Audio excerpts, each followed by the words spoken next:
بسم اللہ الرحمن الرحیم رب اشرح لی صدری ویسر لی امری واحلل عقدۃ من لسانی یفقہوا قولی۔ الحمد للہ العلی المتعال المنزہ عن الشرکاء والامثال، والصلاة والسلام على حبیبہ صاحب الجمال والجلال وعلى آلہ واصحابہ بالغدو والآصال، اما بعد فاعوذ باللہ من الشیطان الرجیم، بسم اللہ الرحمن الرحیم۔ ادعو الی اللہ، صدق اللہ العظیم وصدق رسولہ النبی الکریم الامین۔ ان اللہ وملائکتہ یصلون علی النبی یا ایہا الذین آمنوا صلوا علیہ وسلموا تسلیما۔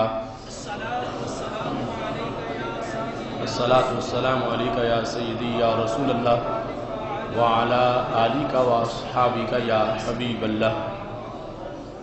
مولا صلی وسلم دائما ابدا علی حبیبک خیر الخلق کلہم، منزہ عن شریک فی محاسنہ فجوہر الحسن فیہ غیر منقاسم۔ یا اکرم الخلق مالی من الوذ بہ سواک عند حلول الحادث العممی، منزہ عن شریک فی محاسنہ فجوہر الحسن فیہ غیر منقاسم۔ محمد تاج رسل اللہ قاطبۃ، محمد صادق الاقوال والکلم، محمد ذکرہ روح لانفسنا، محمد شکرہ فرد علی الامم۔ رب صلی وسلم دائما ابدا علی حبیبک خیر الخلق کلہم۔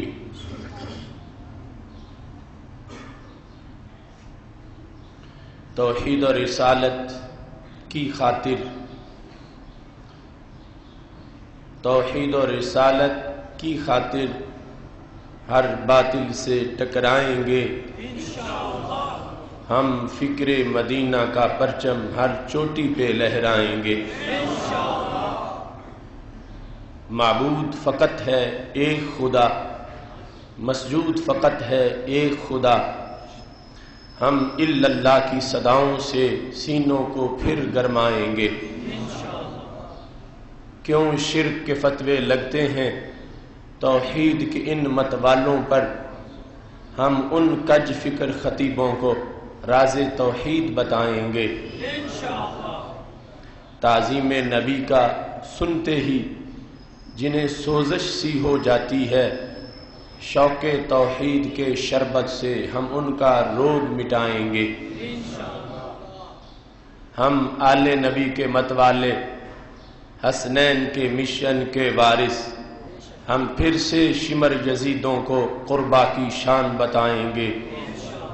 اصحاب نبی کے چرچے سے جو بغض کی آگ میں جلتا ہے، ہم رضی اللہ کی پھوہاروں سے وہ جلتی آگ بجھائیں گے۔ یہ سن لیں چور اندھیروں کے، اب آ گئے دور سویروں کے، ہم فکر رضا کی کرنوں سے ہر بستی کو چمکائیں گے۔ یہ بھول ہے تیری واشنگٹن کہ دنیا پہ تو راج کرے، رحمان کے بندے ہر بستی پہ مدنی رنگ چڑھائیں گے۔ وہ دیپ جو بجھ گئے فتنوں کی تند و تاریک ہواؤں سے، طیبہ کی دیا سلائی سے ہم پھر وہ دیپ جلائیں گے۔ یا مجرم بیٹھے میلوں میں اور غازی تڑپیں جیلوں میں، ہم جبر کے ظالم ہاتھوں سے اب غازی کو چھڑوائیں گے۔ میں رب کی آس پہ کہتا ہوں سرکار مدینہ کے صدقے، وہ دن بھی آئے گا آصف، ہم دنیا پہ چھا جائیں گے۔ اللہ تبارک و تعالی جل جلالہ وعم نوالہ واتم برہانہ وعظم شانہ وجل ذکرہ وعز اسمہ کی حمد و ثنا، اور حضور سرور کائنات، مفخر موجودات، زینت بزم کائنات، دستگیر جہاں، غم گسار زماں، سید سرواراں، حامی بے قسم، قائد المرسلین، خاتم النبیین، احمد مجتبیٰ، جناب محمد مصطفیٰ صلی اللہ علیہ وآلہ وصحبہ وبارک وسلم کے دربار گہر بار میں ہدیہ درود و سلام عرض کرنے کے بعد رب ذوالجلال کا کروڑوں بار شکر ہے کہ اس نے ہمیں اپنی توحید کی صدا بلند کرنے کی توفیق عطا فرمائی ہے، اور اللہ کے فضل و کرم سے کل کا دن تاریخ ساز دن ثابت ہوگا۔ لاہور حضرت داتا گنج بخش حجویری رحمہ اللہ تعالیٰ کے شہر میں گڑھی شاہو ریلوے اسٹیڈیم کے اندر چوتھا سالانہ مرکزی عقیدہ توحید سیمینار اللہ کے فضل سے انعقاد پذیر ہوگا۔ اس سے پہلے کئی گھنٹوں پر مشتمل پیغام توحید منظر عام پہ آ چکا ہے، جس میں 3 مرکزی عقیدہ توحید سیمینار ہیں، اور اس کے علاوہ ہمارے فہم دین کورس میں جو توحید سے متعلق شبہات کا ازالہ کے عنوان سے جو موضوع ہر سال رکھا جاتا ہے، اس کے اندر بھی اہل شبہات کے رد کے اندر تفصیلی خطابات کیے جا چکے ہیں۔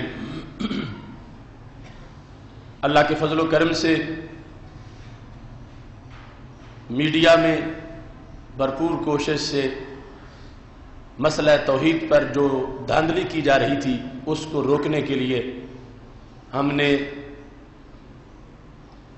اپنا کردار ادا کرنے کی کوشش کی ہے۔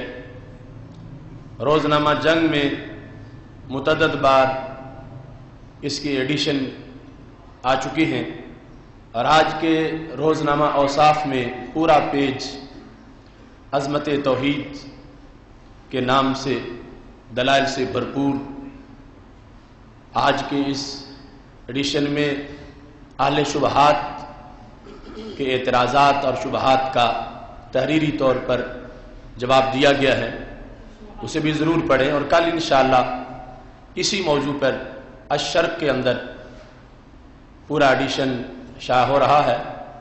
آج کے روزنامہ نوائے وقت میں بھی توحید کے عنوان سے میرا ایک مختصر مضمون شائع ہوا ہے۔ اس کے علاوہ متعدد دیگر اخبارات میں بھی اس موضوع پر جو حقائق ہیں ان کو منظر عام پہ لایا جا رہا ہے۔ میری دعا ہے کہ رب ذوالجلال ہماری اس چھوٹی کاوش کو بڑا بنائے، اور خالق کائنات جل جلالہ اس کے ثمرات تمام عالم اسلام کو عطا فرمائے۔ عقیدہ توحید سیمینارز کا یہ سلسلہ ایک خاص پس منظر رکھتا ہے، اور اس سیمینار کے سلسلہ کے مستقبل کے لحاظ سے مستقل عزائم ہیں۔ ہم جس ملک میں رہتے ہیں یہ توحید و رسالت کی برکت سے بنا ہے، اس واسطے کہ جب بر صغیر میں ہمارے اکابر تحریک آزادی چلا رہے تھے تو ان کا نعرہ یہ نہیں تھا کہ فلاں رنگ والوں کو ملک ملنا چاہیے یا فلاں بولی والوں کو ملک ملنا چاہیے، ان کا نعرہ یہ تھا کہ کلمہ اسلام والوں کو ملک ملنا چاہیے۔ پاکستان کا مطلب کیا؟ لا الہ الا اللہ۔ دستور ریاست کیا ہوگا؟ محمد الرسول اللہ۔ تو توحید و رسالت کی بنیاد پر یہ تحریک چلی، جس کے نتیجے میں پاکستان معرض وجود میں آیا۔ پوری کائنات پر توحید و رسالت کی برکتیں عام ہیں، مگر ہم جو پاکستان میں رہتے ہیں ہم تو ہر وقت ان برکتوں کی آغوش میں رہتے ہیں۔ ہمارا ملک اس صفحہ ہستی پر منفرد انداز کا ملک ہے، یہ تو محض توحید و رسالت کی برکت ہے، اور دو قومی نظریہ جس کی بنیاد پر اتنی بڑی تحریک چلائی گئی اور بالآخر یہ ملک بنا، اس کی روح توحید ہے اور نقش ہے جو دل پہ، وہ تصویر پاکستان ہے، جذبہ الفت کی ایک تعبیر پاکستان ہے۔ کون اب تسخیر کر سکتا ہے ارض عشق کو، مصطفیٰ کے نام کی جاگیر پاکستان ہے۔ اس واسطے ہمارا تو اس لیے بھی حق بنتا ہے کہ جس ملک میں ہم رہتے ہیں اس کی بقا اس میں ہے کہ ہم اس نظریے کو ہائی لائٹ کریں، یہ پیغام دیں کہ یہ رنگ و نسل کی بنیاد پر اس ملک کو نہیں بنایا گیا، بلکہ دو قومی نظریہ اور لا الہ الا اللہ محمد الرسول اللہ کی بنیاد پر اس ملک کو بنایا گیا ہے۔ اس بنیاد پر پاکستان میں عقیدہ توحید سیمینارز کا سلسلہ جو ہم نے اللہ کے فضل سے شروع کیا، اگر اسلامیان پاکستان یہ توجہ کریں اور محب وطن لوگ اس کی طرف غور کریں تو یہ جیسے استحکام ایمان کی تحریک ہے ایسے استحکام پاکستان کی بھی تحریک ہے۔ ان سیمینار سے جس طرح ہم لوگوں کے عقائد محفوظ کرنا چاہتے ہیں، ایمان محفوظ کرنا چاہتے ہیں، ایسے ہی ان سے ہم پاکستان کو بھی محفوظ کرنا چاہتے ہیں، ان کے ذریعے سے پاکستان کی حفاظت چاہتے ہیں، ایمان کی بھی حفاظت ہو، پاکستان کی بھی حفاظت ہو۔ اس واسطے کہ آج ہمارے ماحول میں طرح طرح کی بولیاں بولی جا رہی ہیں، کچھ لوگ پھر اکھنڈ بھارت کا نعرہ لگانے والے ہیں، کچھ لوگ لاکھوں شہیدوں کے خون سے غداری کر کے 2 کروڑ مہاجرین کے اس ہجرت والے عمل کو پس پش ڈال کے 90,000 عورتیں جن کی عزت لٹ گئی اس کو نظر انداز کر کے آج پھر درمیان سے اس سرحد کو ختم کرنے کی باتیں کرتے ہیں۔ تو ہم عقیدہ توحید سیمینار سے اس بات کو بھی ہائی لائٹ کر رہے ہیں کہ جن شہیدوں کے خون سے یہ ملک بنا ان سے غداری نہ کی جائے، اور ہم یہ واضح کرتے ہیں امن سکون سے بیٹھنے والوں، تم اونچے ایوانوں میں ان کو بھی تو یاد کرو جو کٹ گئے تھے میدانوں میں، کیسی غیرت تھی ان میں اور قوت تھی ایمانوں میں، آج وہ ہم سے کہتے ہیں فردوس کے بالا خانوں میں، ہم نے جس کو لو دیا تھا تم نے اسے چلانا ہے، پاکستان بنایا تھا پاکستان بچانا ہے۔ اس واسطے ان سیمینار سے اللہ کے فضل سے وہ 2 قومی نظریہ بھی ہائی لائٹ ہو رہا ہے، اور اس کے ساتھ جو پاکستان میں بیرونی مداخلت ہے اور امریکہ اس کو اپنی کالونی سمجھ رہا ہے اور اپنی من مانیاں کرنا چاہتا اور ڈرون حملوں سے اس امت، اس ملک کے مسلمانوں پر شب خون مارتا ہے اور اپنی مرضی سے جسے چاہتا ہے اس کے ساتھ جو کچھ کرتا ہے اور اپنے درندوں کو یہاں سے چھڑا کے لے جاتا ہے، ہم عقیدہ توحید سیمینار سے یہ آواز بلند کر رہے ہیں کہ عبادت بھی صرف اللہ کی ہے اور خوف بھی صرف اللہ کا ہے۔ ہم غیر اللہ کا خوف نہیں مانتے، ہم امریکہ کا ڈر نہیں رکھتے، ہم برطانیہ، انڈیا اور اسرائیل کا خوف جو حکمرانوں کے دلوں میں چھایا ہوا ہے اس کو نکالنے کے لیے یہ نعرہ مستانہ بلند کر رہے ہیں کہ رب ذوالجلال کا جیسے یہ فرمان ہے ایّایا فاعبدون، صرف میری ہی عبادت کرو، ایسے فرماتا ہے وَإِيَّايَ فَاتَّقُونَ، صرف مجھ سے ہی ڈرو۔ تو ڈر اس کا ہے، اس کے سوا کسی اس کی اپوزٹ پاور کا ڈر نہیں ہے۔ یہ پیغام بھی ہم ان سیمینار کے ذریعے سے ملت کے اس فورم سے واضح کر رہے ہیں، اور اس کے ساتھ ساتھ جو مادہ پرستی ہے، ریاکاری ہے، اور جس کی بنیاد پر ملت کی فولادی حیثیت ختم ہو رہی ہے، دنیا کی محبت حفظ زر کہ جس سے یہ فولادی قوم کھوکھلی ہوتی جا رہی ہے، اس وہن کی بیماری کو دور کرنے کے لیے ہم ماجون مدینہ شریف کا اہتمام کر رہے ہیں۔ میرے آقا صلی اللہ علیہ وسلم نے جب مستقبل کے خطرات بیان کیے کہ یوں ہوگا میرے صحابہ، تداعی علیکم الامم کما تداعی الاکلۃ الی کسأتھا، تجھ پہ قومیں ٹوٹ پڑیں گی جس طرح بھوکے پلیٹ پہ ٹوٹ پڑتے ہیں اور اپنے اپنے حصے کا لقمہ لے لیتے ہیں، کیونکہ وہ ہر کل کی خبر رکھنے والے تھے، ان کے سامنے تھا کہ یونائٹڈ نیشن کی شکل میں کیا کچھ ہوگا، اور پھر افغانستان میں، عراق میں، پاکستان میں، لیبیا میں، بلاد اسلامیہ میں غیر مسلم قوتیں کیا کچھ کریں گی۔ فرمایا تجھ پہ ٹوٹ پڑیں گی قومیں جیسے بھوکے کھانے پہ ٹوٹ پڑتے ہیں۔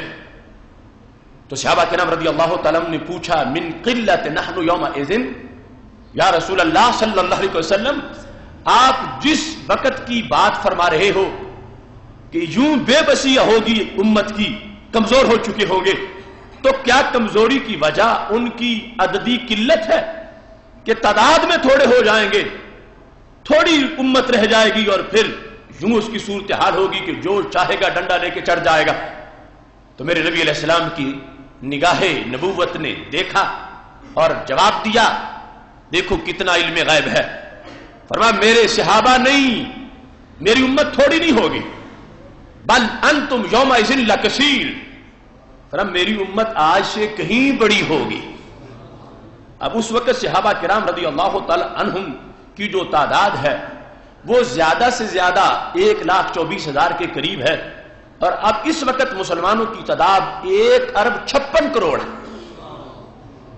تو انتم کا خطاب امت کو تھا، مراد اس سے صحابہ نہیں تھے، صحابہ تو وہی تھے جو سامنے موجود تھے۔ انتم یعنی میری امت، تم اس وقت زیادہ ہوگے، آج سے کہیں زیادہ ہوگے۔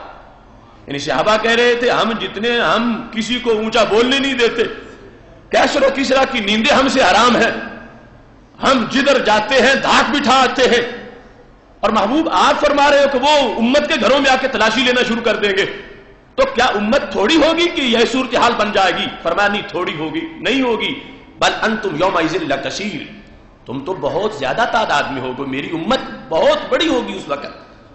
تو پھر صحابہ کرام رضی اللہ تعالیٰ عنہ نے پوچھا محبوب پھر باعث کیا ہے کمزوری کا کہ سب پلیٹ سمجھیں گے امت کو اور ٹوٹ پڑیں گے، لقمہ لقمہ اٹھا لیں گے؟ ہم اس وقت ایسے ہیں کہ 313 بدر میں نکلے تو ہم ان کے چھکے چھڑا دیتے ہیں، ہم جدھر جاتے ہیں ہم پہاڑوں میں بھی چشمے جاری کر دیتے ہیں اور دشمن ہمارے نام سے کانپتے ہیں۔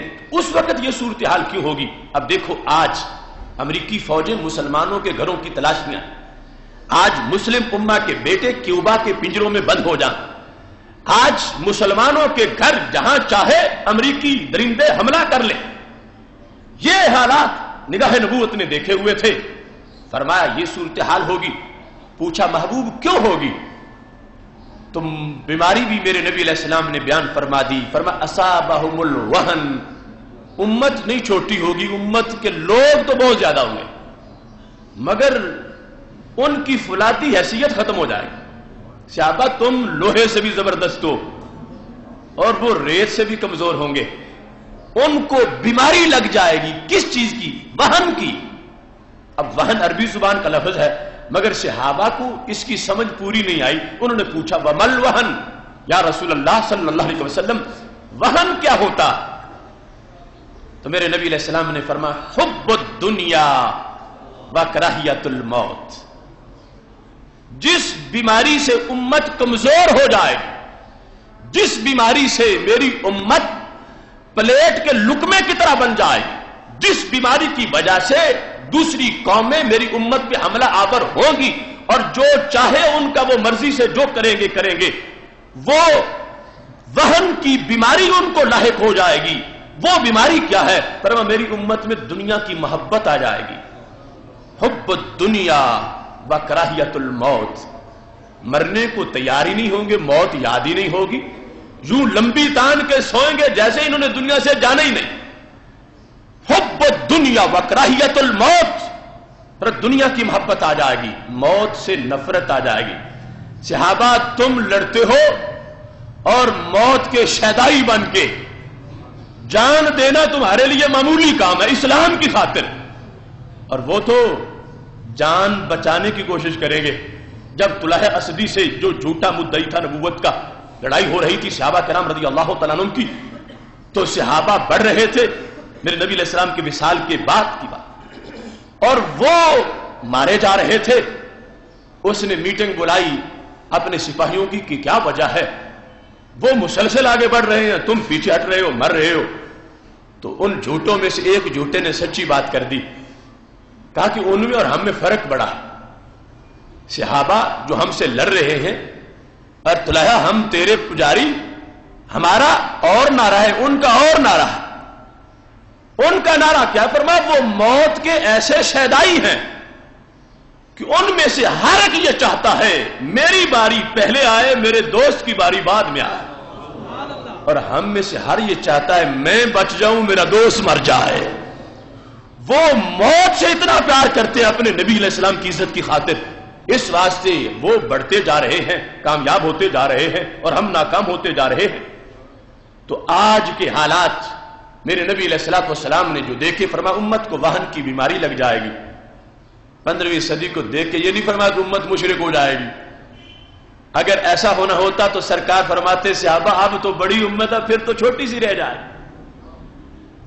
آج جو توحید کے نام پہ امت میں دھاندلی کی جا رہی ہے کہ جو حضرت سیدنا علی حجویری کو داتا کہے وہ بھی مشرک, جو حضرت شیخ عبد القادر جیلانی رحمہ اللہ تعالیٰ کو غوث اعظم کہے وہ بھی مشرک, جو مدینہ شریف نبی علیہ السلام کے روضہ پاک کی نیت سے وہاں جا کے درخواست پیش کرے وہ بھی مشرک. معاذ اللہ جو دنیا کے کسی کونے میں بیٹھ کر الصلاۃ والسلام علیکہ یا رسول اللہ صلی اللہ علیہ وسلم پڑھے وہ بھی مشرک.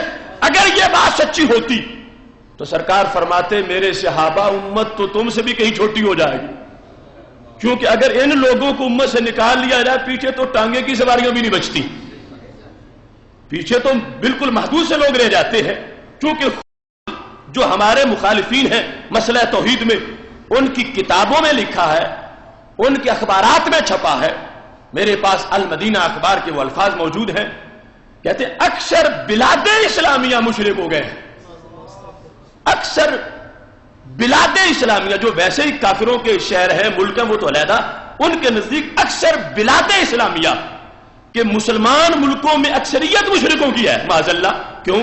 لکھا ہے کہ وہ مزارات پہ جاتے ہیں. تو یہ انہوں نے مانا ہوا ہے کہ اکثریت ان کی ہے جو مزارات پہ جاتے ہیں, اکثریت ان کی ہے جو تبرک کا عقیدہ رکھتے ہیں, اکثریت ان کی ہے جو توسل کو صحیح سمجھتے ہیں. ورنہ اکثر کا لفظ نہ بولتے, اور اکثر کا لفظ یہ بولا گیا مسجد حرام کے خطبہ کے اندر بولا گیا, اور پھر چھپا اس کے اخبار کے اندر کہ ان هذه الرزیہ, کہ یہ جو مصیبت ہے شرک کی یہ اکثر بلاد اسلامیہ میں آ گئی ہے, اور اکثر بلاد اسلامیہ شرک میں ڈوب گئے. تو اکثریت تو انہوں نے اس عقیدے والوں کی مانی کہ جو تبرک توسل کو صحیح سمجھتے ہیں. آگے اگر ان کا فتویٰ یہ صحیح ہوتا کہ واقعی جو تبرک توسل کو صحیح سمجھے وہ واقعی مشرک ہیں, تو سرکار صحابہ کو کہتے میرے صحابہ ہاں اس وقت جو امت پلیٹ بن جائے گی تو وجہ ہی ہوگی کہ مشرک سارے بن جائیں گے, صحیح عقیدے والے تو ہوں گے تھوڑے سے. تو اس لیے امت پلیٹ بن جائے گی, امریکہ چھا جائے گا, سب کچھ ہو جائے گا. مگر قربان جاؤں محبوب علیہ السلام کے علم غیب پہ, آپ نے امت کے عقیدے کی گواہی دی, عمل کی کمزوری کو ہائی لائٹ کیا. فرمایا بل انتم یومئذ لتشیر, میری امت صحابہ تجھ سے بڑی ہوگی اس وقت. تو اب بڑی ہے 1.56 ارب. جو ہمارا آج دعویٰ ہے کہ شرک کے نام پہ دھاندلی ہو رہی ہے اور امت مسلمہ کی عزت کو داؤ پہ لگایا جا رہا ہے یہود و نصارہ کو خوش کرنے کے لیے کہ جیسے تم مشرک ہوئے شرک میں ڈوبے, یہ امت بھی شرک میں ڈوب گئی. یہ کہا جا رہا ہے کہ ساری بلاد اسلامیہ شرک میں ڈوب گئے, لیکن ہمیں ایسے فتووں کی کوئی پرواہ نہیں, کیونکہ میرے نبی علیہ السلام نے فرمایا بل انتم یومئذ لکثیر, صحابہ امت تھوڑی نہیں ہوگی, امت تو بہت زیادہ ہوگی.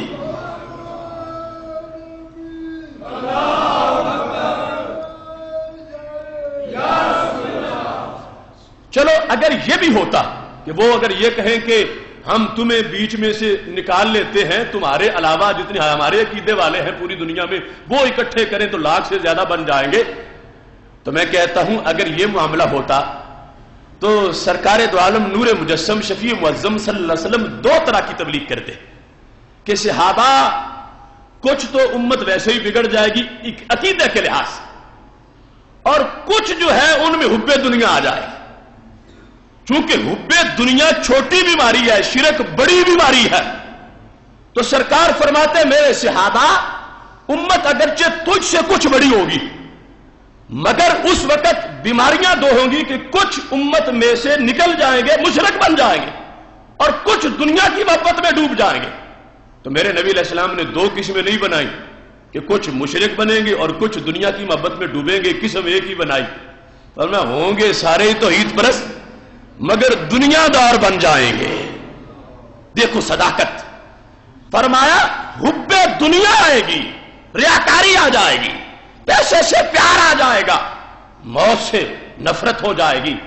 تو ہم جس بات کو ہائی لائٹ کرتے ہیں اور دنیا کے چوک میں کھڑے ہو کر پوری دنیا تک پیغام پہنچا رہے ہیں، یہ امت کل بھی امت توحید تھی، یہ امت آج بھی امت توحید ہے۔ بیماری جو ہے علاج اس کا کرنا چاہیے۔ وہ کیسا احمق ڈاکٹر اور طبیب ہے، وہ کسی کو ہیضہ اور وہ سر درد کا علاج کر رہا ہو؟ امت کو شرک جلی کی بیماری نہیں ہے، امت کو بیماری ریاکاری کی ہے، امت کو بیماری حب دنیا کی ہے، امت کو بیماری موت سے نفرت کی ہے۔ تو میرے نبی علیہ السلام نے پہلے بتا دیا کہ جب بھی میری کوئی حدیث پڑھے تو لوگوں کو مجمع میں پڑھ کے سنائے کہ سرکار تو غیب کی خبر پہلے دے گئے تھے کہ ایسا ہوگا۔ اور یہی ختم نبوت کا مطلب ہے کہ محبوب علیہ السلام نے قیامت تک کے لیے ہر صدی کو بھی دیکھا، ہر سال کو بھی دیکھا، ہر مہینے کو بھی دیکھا، ہر دن کو بھی دیکھا، ہر گھنٹے کو بھی دیکھا، ہر منٹ کو بھی دیکھا، ہر سیکنڈ کو بھی دیکھا، اور جو بیماری آنی تھی دیکھ کے علاج بھی بتا دیا۔ اب دین کے مبلغ کا یہ کام ہے کہ وہ جو نسخہ سرکار تحریر فرما گئے ہیں کہ بیماری یہ ہے، علاج یہ ہے، تو ہمارا کام ہے ہم اس بیماری کا ذکر کریں، ہمارا کام ہے ہم اس علاج کا ذکر کریں۔ ہمارا یہ کام نہیں کہ سرکار نے بیماری اور بتائی ہو ہم کسی کے کہنے پر بیماری اور بتانا شروع کر دیں۔ میں تو روزانہ توحید کے موضوع پر جہاں تقریریں ہوتی ہیں میں اپنے وثوق پہ کہتا ہوں، اور میں اس دعوے پہ آج بھی قائم ہوں۔ یہ تو چلو مسجد رضا مجتبیٰ ہے، دنیا کے کونے کونے میں ہزاروں لاکھوں کے مجمع ہوتے ہیں، تو میرا یہ دعویٰ ہے کہ کوئی ان پڑھ سے ان پڑھ مسلمان اس کو کوئی بدبخت آ کے کہے چلو تمہیں پیسے کی بڑی ضرورت ہے، بھوکے مر رہے ہو، میں تجھے سونے میں تول دیتا ہوں، شرط یہ ہے کہ ایک بار بت کو سجدہ کر دو۔ میرا یقین ہے مسلمان بھوکا مر جائے گا، کہے گا سونا تیرے منہ پہ مارتا ہوں، میں بت کو سجدہ نہیں کروں گا۔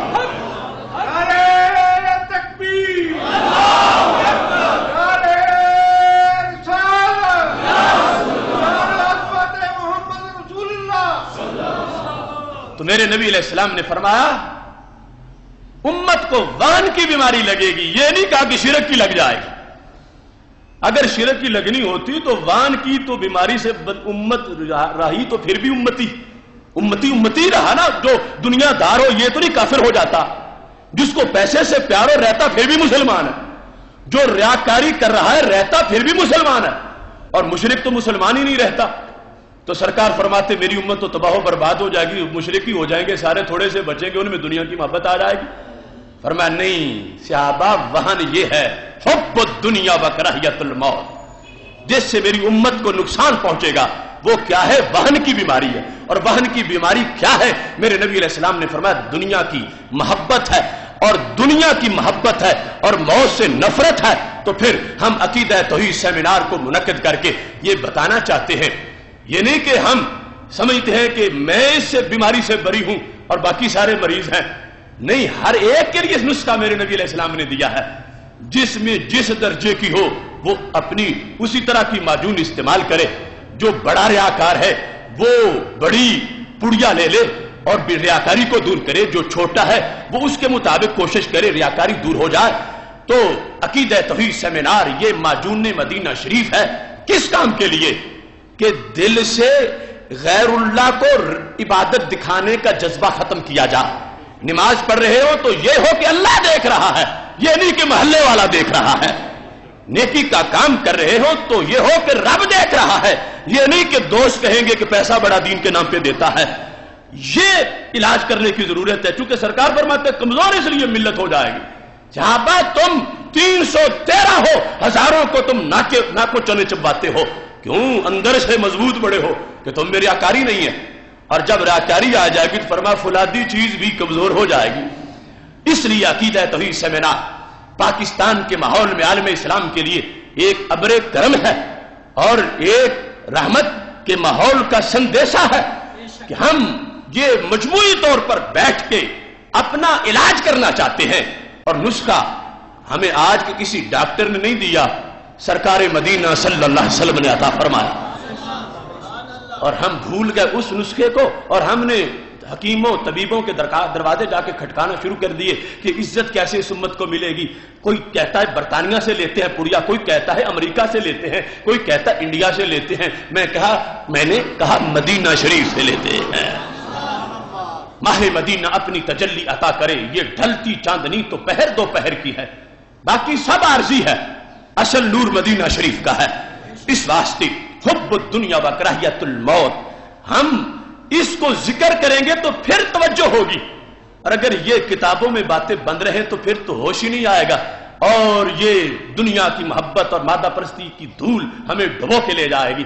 اس واسطے امت میں پاور پیدا کرنے کے لیے، امت سے غیر اللہ کا خوف نکالنے کے لیے، امت کو اندر سے مخلص بنانے کے لیے، اپنے علاج کے لیے، اپنے ماحول کے علاج کے لیے ہم وہ مدینہ شریف کی معجون استعمال کرتے ہیں.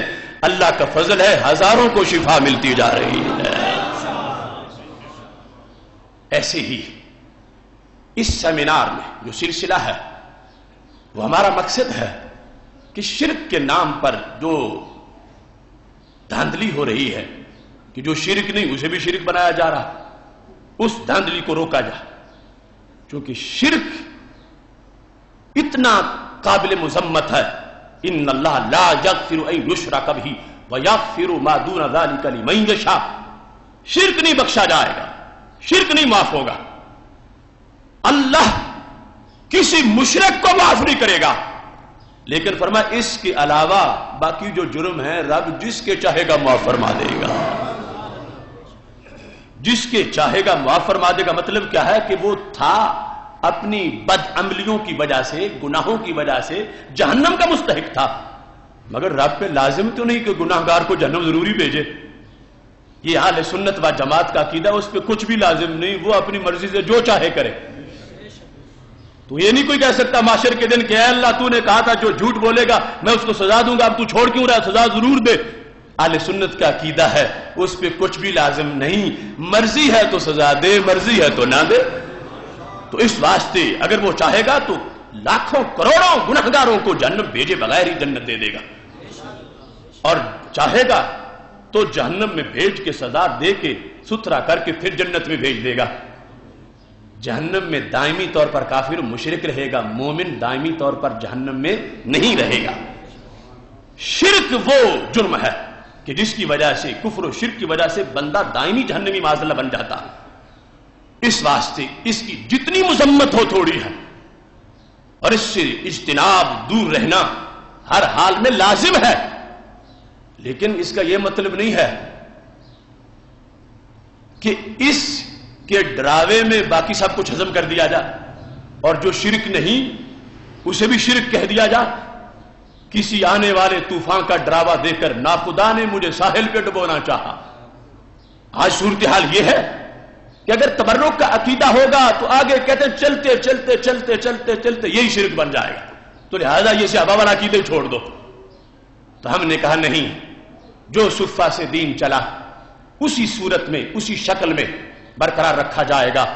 عبادت صرف رب ذوالجلال کی ہے، میرے رب کے سوا کسی کی عبادت نہیں ہے.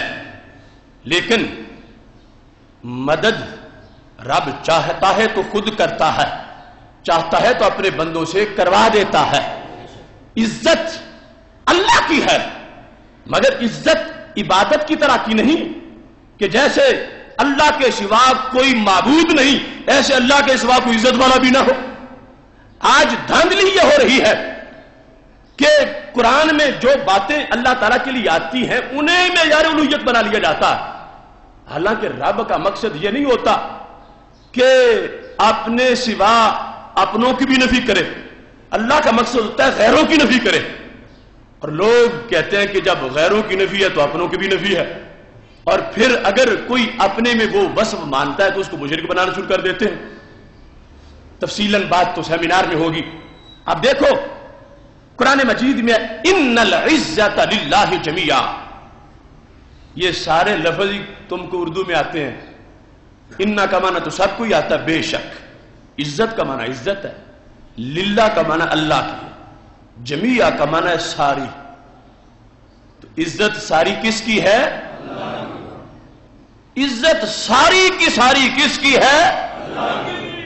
اور بے شک یقیناً اگر انا نہ بھی ہوتا پھر بھی بات پکی تھی، مگر رب نے تو انا بھی فرما دیا کہ بے شک ساری عزت کس کی ہے؟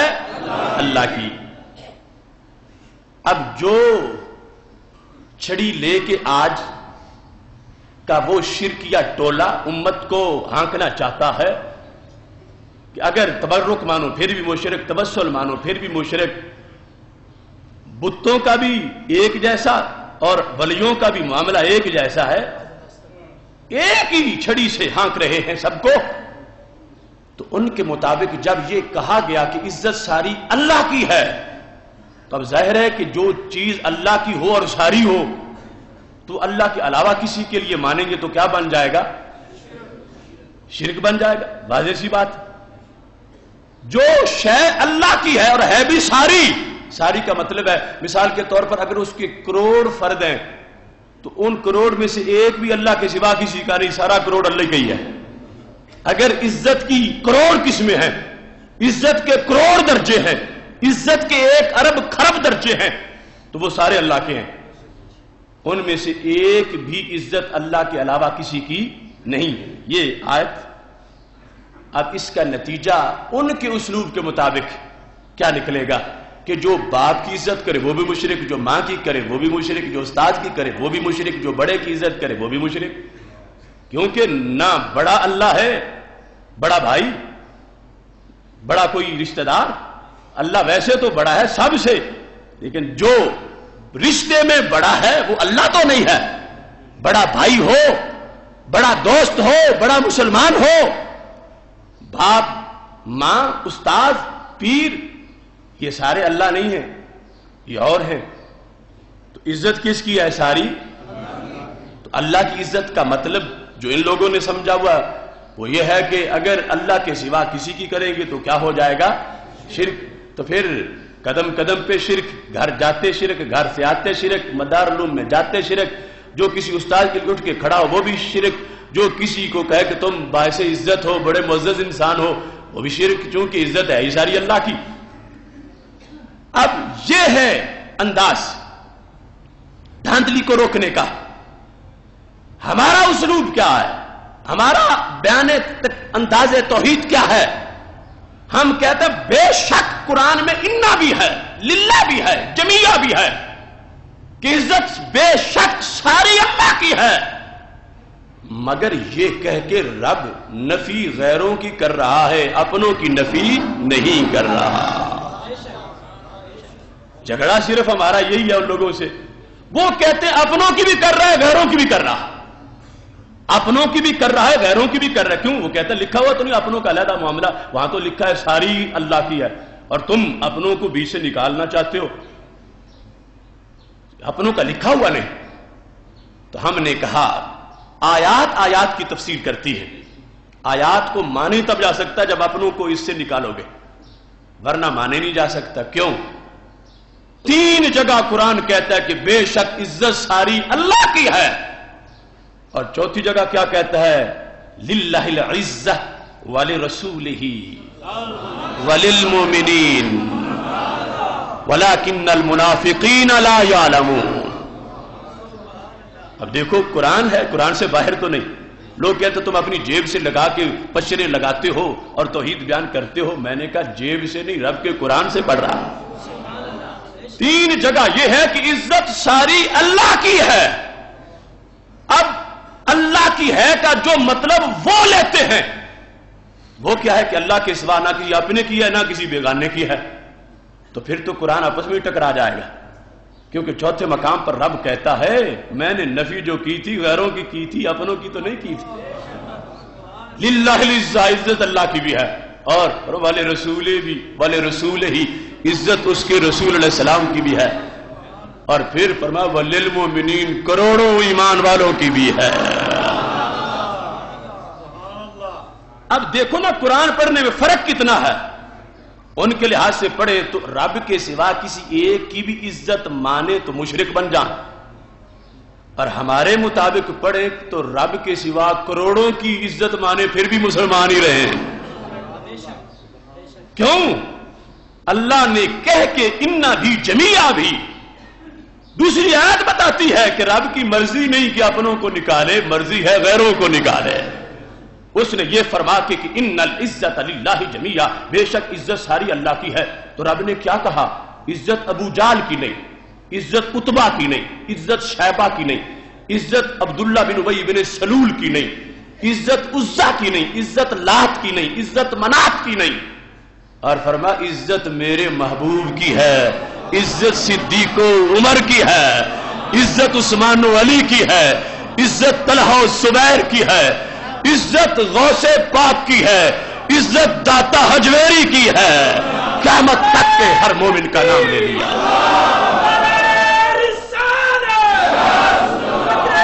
پروفیسر مفتی محمد اشرف عاصم جلالی صاحب. اب دیکھو نا، یہ ہے توحید جو قرآن کی ہے. عبادت اللہ کے سوا کسی کی نہیں. اور لوگ کہتے ہیں جو اللہ کے لیے آ گیا وہ غیر کے لیے مانو گے تو شرک ہو جائے گا. میں نے کہا اس سے تو پھر قرآن کو قرآن ہی نہیں مانا جا سکے گا. یہ کس کا قول بنے گا کہ عزت ساری اللہ کی ہے اور اللہ کے بندوں کی بھی نہیں، مومنوں کی بھی نہیں، محبوبوں کی بھی نہیں؟ یہ قول کس کا ہوگا؟ رب نے خود ہی فیصلہ کر دیا. فرمایا عزت تو میری بھی ہے، عزت میرے نبی علیہ السلام کی بھی ہے، عزت ہر مومن کی بھی ہے. پر مانتا کون نہیں؟ وَلَكِنَّ الْمُنَافِقِينَ لَا يَعْلَمُونَ. پتہ منافقوں کو نہیں لگ رہا، پتہ منافقوں کو نہیں چل رہا کہ عزت میرے محبوبوں کی بھی ہے. پتہ انہیں نہیں چل رہا. میں نے تو نبی اپنوں کی نہیں، میں نے تو نبی کی ہے غیروں کی. میں نے غیروں کی عزت کی نفی کی ہے، میں نے تو اپنوں کی عزت کی نفی نہیں کی. کہ کوئی کہے کہ قرآن تو اپوزٹ باتیں کرتا ہے، ایک جگہ کہتا ہے ساری اللہ کی ہے، ایک جگہ کہتا ہے کروڑوں کی ہے. تو قرآن ہے ہی کہ آپس میں ٹکراتا نہیں. تو ٹکراتا تب نہیں جب ہمارے عقیدے کے مطابق پڑھا جائے گا. ان کے عقیدے کے مطابق تو ٹکرا جائے گا کہ ایک جگہ کہتا ہے صرف ایک کی عزت ہے، دوسری جگہ کہتا ہے اربوں لوگوں کی عزت ہے. تو پتہ چلا کہ عزت صرف اللہ کی ہے. اس کا معنی کیا بنا کہ عزت اللہ کی ہے، جسے بھی ملتی ہے اسی سے ملتی ہے، جسے بھی ملتی ہے اسی سے ملتی ہے. عزت امریکہ کے پاس نہیں، عزت انڈیا کے پاس نہیں، عزت برطانیہ کے پاس نہیں، عزت اسرائیل کے پاس نہیں. عزت ملتی ہے تو رب ذوالجلال کے دربار سے ملتی ہے. اور پھر رب ذوالجلال نے عزت یوں بھی کسی کو نہیں دی کہ آگے پابندی لگا دی ہو کہ تجھے تو دے رہا ہوں، آگے تم نے کسی کو نہیں دینی. عزت رب نے یوں بنائی ہے کہ کتنے ایسے بھی بنا دیے، فرمایا تمہیں بھی دی ہے، آگے جو تمہارے پاس بیٹھے گا کانٹا گلاب بنے گا، ذرہ آفتاب بن جائے گا. یعنی عزت دے کے آگے عزت بانٹنے کا منصب بھی بنا دیا. یہ اس پر بھی ترقی ہے، اس پر بھی عروج ہے، اور اس کا ذکر بھی قرآن میں ہے. کیسے؟ جب منافق جاتے ابو جال کے ڈیرے پر اور چوڑے ہو کے بیٹھتے تھے اور لوگوں کو کہتے تھے ہم تو دوستی ابو جال سے رکھتے ہیں اور ہمارے بڑے بڑے لوگوں سے یارانے ہیں. تو رب ذوالجلال نے آیت نازل کر دی، فَأَيَبْتَغُونَ عِنْدَهُمُ الْعِزَّةَ. یہ منافق ان کے پاس عزتیں لینے جاتے ہیں. عندہم، یہ منافق ان کافروں کے پاس عزتیں لینا جاتے ہیں. تو کیوں کہاں سے ملے گی؟ فرمایا اَيَبْتَغُونَ عِندَهُمُ الْعِزَّةَ، یہ ذلیلوں کے پاس عزت لینا چاہتے ہیں، عزتیں وہاں سے نہیں ملتی۔ اگر عزت ڈھونڈنی ہے تو میرے صدیق کے ڈیرے سے ملتی ہے، عزت لینی ہے تو میرے رسول اکرم صلی اللہ علیہ وسلم کے پاس بیٹھنے سے ملتی ہے۔ تو زمین پر جو عزت والے اڈے تھے کہ وہ نہیں جو لوگوں نے سمجھے ہوئے ہیں، وہ ہیں جو میں بتا رہا ہوں۔ اور کیسے بتایا؟ فرمایا ان العزت للہ جمیعا، عزت ساری اللہ کی ہے۔ کیوں؟ فرمایا لینی ہے تو اللہ کے نمائندے سے ملے گی، جو اللہ کا نائب ہے زمین پر، جو اللہ کے محبوب ہیں، ان کے پاس کوٹا عزت کا کہ ان کے پاس بیٹھنے سے بھی عزت مل جاتی ہے۔ اور کیسی ملتی ہے؟ جو ایک نگاہ حالت ایمان میں انہیں دیکھ لے تو صحابی بنتا ہے۔ ہم کروڑوں ان کی قدموں کی خاک تک نہیں پہنچتے تو عزت کتنی انہیں ملے۔ اور پھر عزت بانٹتے بھی ہیں۔ جس نے حالت ایمان میں میرے صحابی کو دیکھا جہنم کی آگ اس کے قریب بھی نہیں جائے گی۔ اور پھر چلو ہم نہ ان کو دیکھ سکے نہ ان کے دیکھنے والوں کو دیکھ سکے، ہم تو 15ویں صدی میں ہیں، تو رب ذوالجلال نے واضح فرما دیا ان کا کلمہ جس نے پڑھ لیا عزت اس کو بھی مل جائے گی۔ اب ادھر یہ تھا 3 جگہ بے شک عزت ساری اللہ کی ہے، تو کھلنے پہ آئی تو کروڑوں کے لیے آ گئی۔ تو پتہ چلا رب کوئی متضاد باتیں نہیں کرتا کہ ایک جگہ کہے کہ ساری میری ہے اور ہر ایک کی نفی کی ہوئی ہو، اپنوں کی بھی بیگانوں کی بھی، اور دوسری جگہ کہے نہیں میری بھی ہے کروڑوں اوروں کی بھی ہے۔ تو پتہ چلا جہاں کہہ رہا تھا میری ہے میری ہے میری کہہ کے اوروں کی نفی کر رہا تھا، اپنوں کی نفی نہیں کر رہا تھا۔ اس واسطے بات سمجھنے کی ضرورت ہے، عبادت اور چیز ہے، استعانت اور چیز ہے، عبادت اور چیز ہے، تعظیم اور چیز ہے، عبادت اور چیز ہے، خوف اور چیز ہے۔ اب میں نے ابھی آپ کے سامنے آیات پڑھی، اللہ کیا فرماتا ہے وَإِيَّايَ فَارْهَبُونَ، صرف مجھ سے ڈرو۔ اور پھر وَإِيَّايَ فَاتَّقُونَ، صرف مجھ سے ڈرو۔ پھر وَإِيَّايَ فَاعْبُدُونَ، صرف میری بندگی کرو۔ اب جو ہمارا طریقہ ہے اس کے مطابق کیا ہوگا کہ إِيَّايَ فَاعْبُدُونَ والا حکم اور ہے، اگرچہ گرامر کے لحاظ سے إِيَّايَ مقدم کرنے سے حصر ہو جاتا، میری ہی عبادت کرو، جیسے عبادت میں حصر ہے میری ہی عبادت کرو، ایسی طرح صرف مجھ ہی سے ڈرو، إِيَّايَ فَاتَّقُونَ، مجھ ہی سے ڈرو۔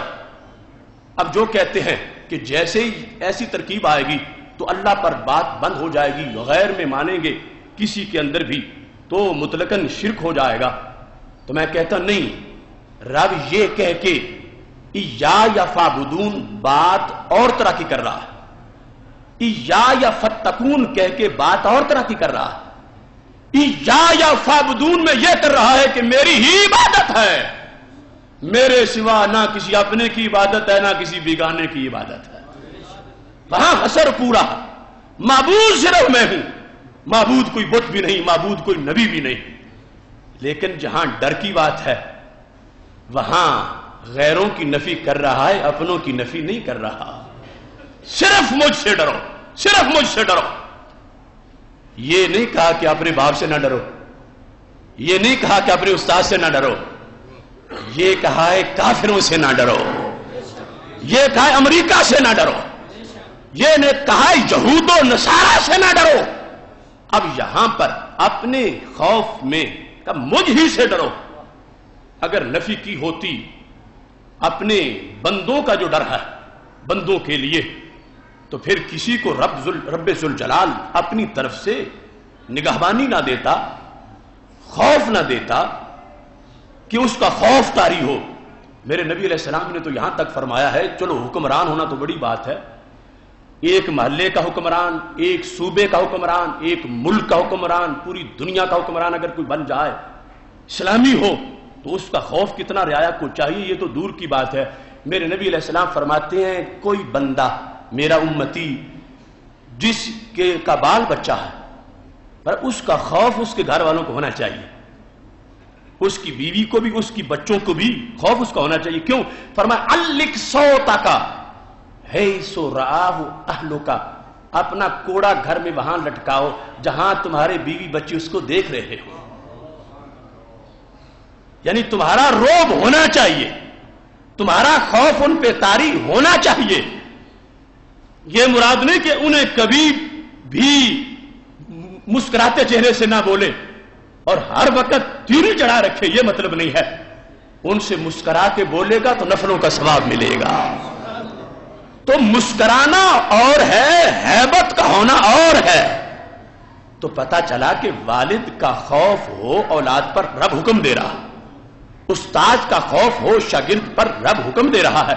یہ نہیں کہہ رہا کہ مجھ سے ڈرو، کسی سے مت ڈرنا، کسی مومن سے مت ڈرنا، کسی استاد سے، کسی پیر سے، کسی اپنے بڑے سے مت ڈرنا. یہ مقصد نہیں ہے. اب یہ صورتحال قرآن مجید برہان رشید کی کتنی مثالوں میں موجود ہے. پتا چلا عبادت کا انداز اور ہے، ڈرنے کا انداز اور ہے. عبادت مجازن بھی کسی کی نہیں، عبادت عطائن بھی کسی کی نہیں، لیکن مجازی ڈر ہے. مجازی ڈر ہے.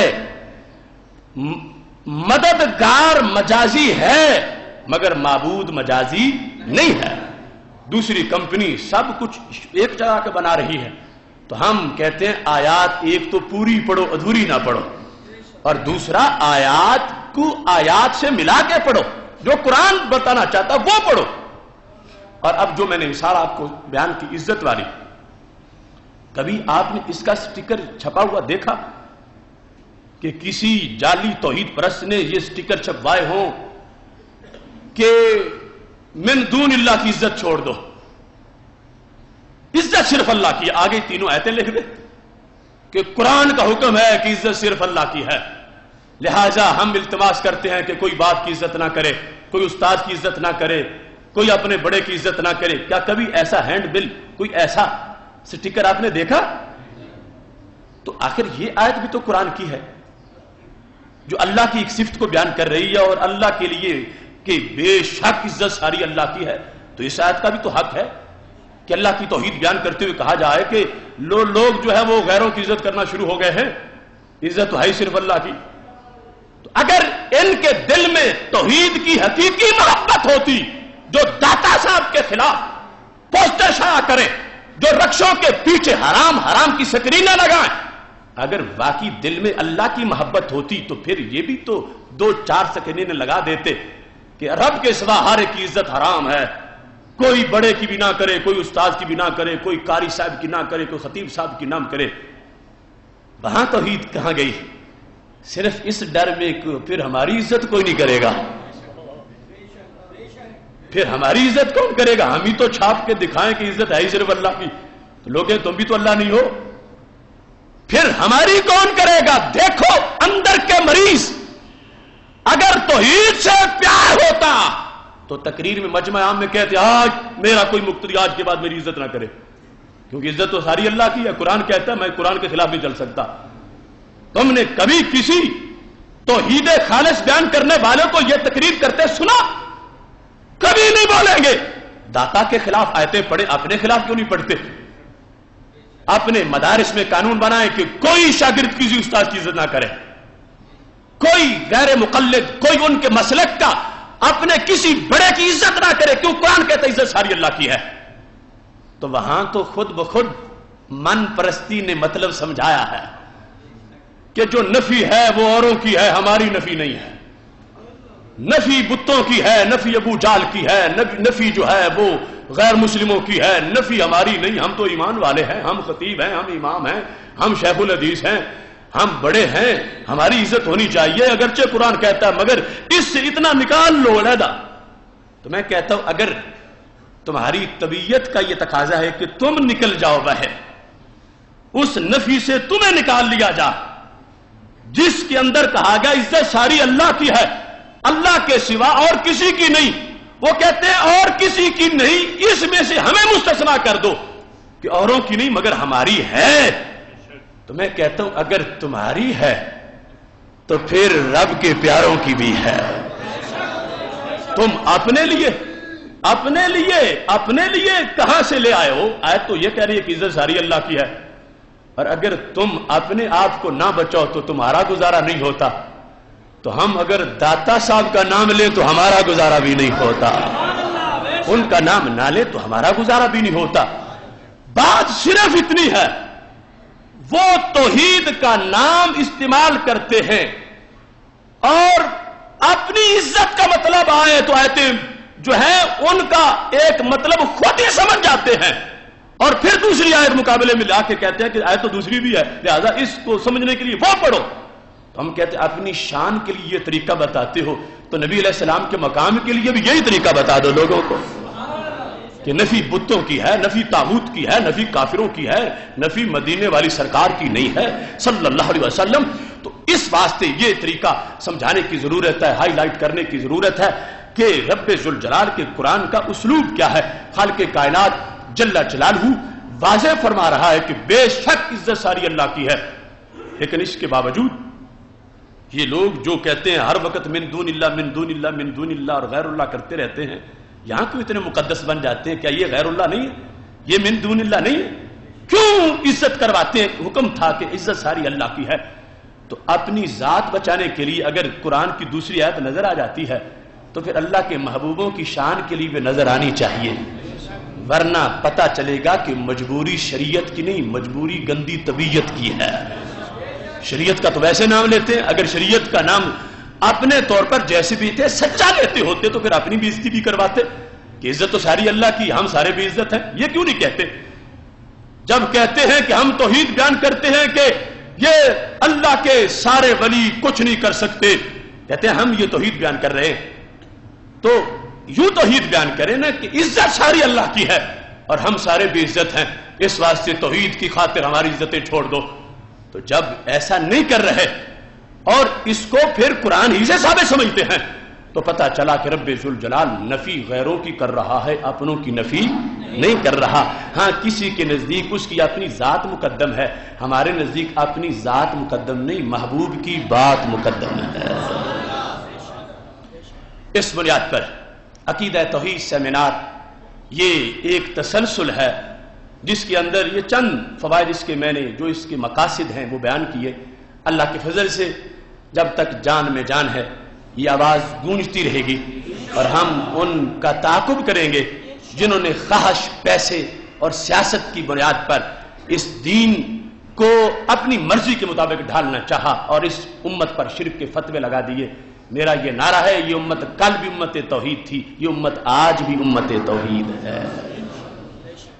اس بنیاد پر یہ سیمینار بھی انشاءاللہ پورے شوق کے ساتھ، اہتمام کے ساتھ اس کو منعقد کیا جا رہا ہے۔ دوستوں کو بھرپور دعوت دے۔ یہاں مسجد رضا مجتبیٰ سے قافلہ انشاءاللہ چلے گا اور ادارہ صراط مستقیم کے امیر ضلع گوجرانوالا کے حاجی منیر احمد صاحب یہاں موجود ہیں، اور باقی سارے اراکین مسجد انتظامیہ کے ادارہ کے سب سے رابطہ کر کے، قاری صاحب سے رابطہ کر کے زیادہ سے زیادہ دوستوں کو پہنچائیں۔ انشاءاللہ فری آپ کو لاہور لے جائیں گے اور وہاں بھی جو تبرک ملے گا وہ سب فری ہی ملے گا، جو کہ ایسی غذا ہے جو قبر میں بھی کام دینے والی ہے۔ اس واسطے سب کو تیار کریں اور دعا بھی کریں کہ رب ذوالجلال اس میں ہمارے لیے آسانیاں پیدا فرما اور اس کو زیادہ سے زیادہ مؤثر بنا اور اس پیغام کو ہمیں دور دور تک پہنچانے کی توفیق عطا فرمائے۔ یہ عقیدہ توحید اور اس کا مضمون ہے۔ انشاءاللہ تفصیلاً اس کے بارے میں گفتگو ہوگی۔ اپنی بات اس بات پہ ختم کر رہا ہوں، الہی پر اثر میری دعا کر، بجاہ مصطفیٰ خیر الورا کر، خدا بندہ دعا میری یہی ہے، میرے ممتاز غازی کو رہا کر، وآخر دعوانا الحمدللہ رب العالمین۔